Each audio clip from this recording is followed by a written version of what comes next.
We took our brand and we invested all those sponsorship dollars, all that revenue into signing more players. And that really helped us create a global footprint in the esports industry. We just reinvested, and eventually we were competing in 5 different video games, and our team brand was getting an audience all over the place. It was life-changing for me. I went from having a few $1,000s in the bank account to, quite honestly, I was a millionaire.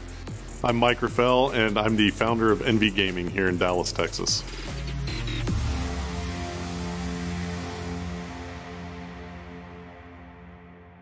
My father ordered a Nintendo when I was 3 or 4 years old, and my earliest memories of gaming were with my father. Every time I brought home a straight A report card, I got a new Nintendo game, and so I made straight A's, all the way through my junior year in high school, and the only reason I made my first B was because I could afford to buy my own video games. I also was an athlete my whole life, and so there was this desire to be involved in team sports. I put the two together and got into esports.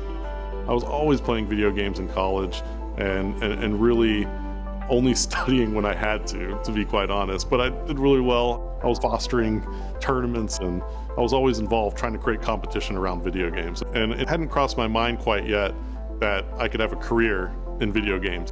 I was focused on working in the film, television world, going into production.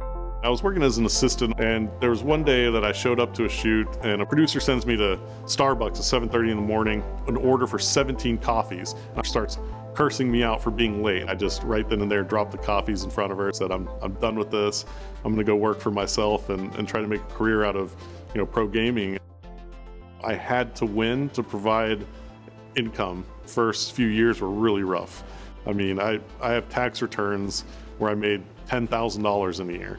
My teammates and I rented a house and we all moved in together. We had mattresses on the floor in the bedrooms and we were eating rice, ramen noodles, just the cheapest things that you could consume to, keep yourself alive.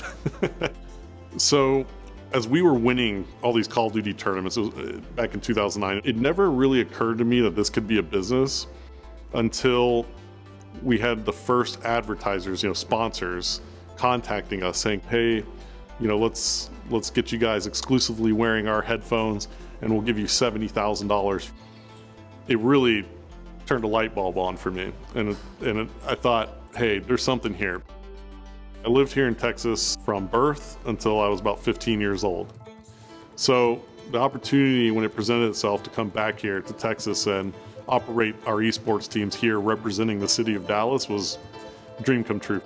So during that whole process between the year 2010 and 2017, there came a time when we started generating so much revenue that somebody had to manage these relationships with all these sponsors and brands and the logistics of having 4 or 5 different gaming teams. I knew that I had to step back from my player role and become just a manager. I started broadcasting the games too. I was calling all the matches in the Call of Duty world. I was doing so many different things in the industry, not only for my team, but for the entire community. There weren't many people who had the know-how that we did and had the winning tradition. And so players naturally back then gravitated towards signing for our team. Nowadays, it's much more difficult because there have been hundreds of millions of dollars invested into teams. And so there's a lot more competition to sign players now than there was back then. We're at a point where very structured, formalized professional leagues are getting built and typically take an investment from $20 million to $40 million just to obtain the rights to operate a team in these leagues. When you see the viewership growth that we're experiencing, you see the engagement that we're creating. We are football in the 60s. We are the NBA in the 70s. We're Major League Baseball in the 1950s. We're really in the young stage of this being a pastime here in the United States and globally. People are watching esports from all over the world and they're watching the same match, right? And so we're creating this melting pot of gaming culture, and that's something that I think a lot of the older generation hasn't quite caught on to yet, or they don't understand. But what I can tell you is that's not slowing down. Nowadays, some of our players are making more than $1 million a year and have larger followings than some of the biggest sports stars that you hear about on television or in the media. Our team in the Call of Duty League is called the Dallas Empire, and in our first go at it in the first season, we became the world champions. In the Overwatch League, our team is called the Dallas Fuel. We are the #1 team in the Western Division, from kind of a 3,000 square foot gaming house to, now a 21,000 square foot gaming facility.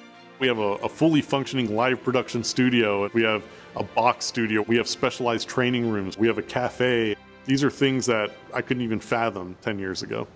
And kind of see that trajectory that we've been on, and we're not done yet. We want to create the arena of the future. So think multifamily residential, hotel, office towers, all built around gaming, technology, entertainment.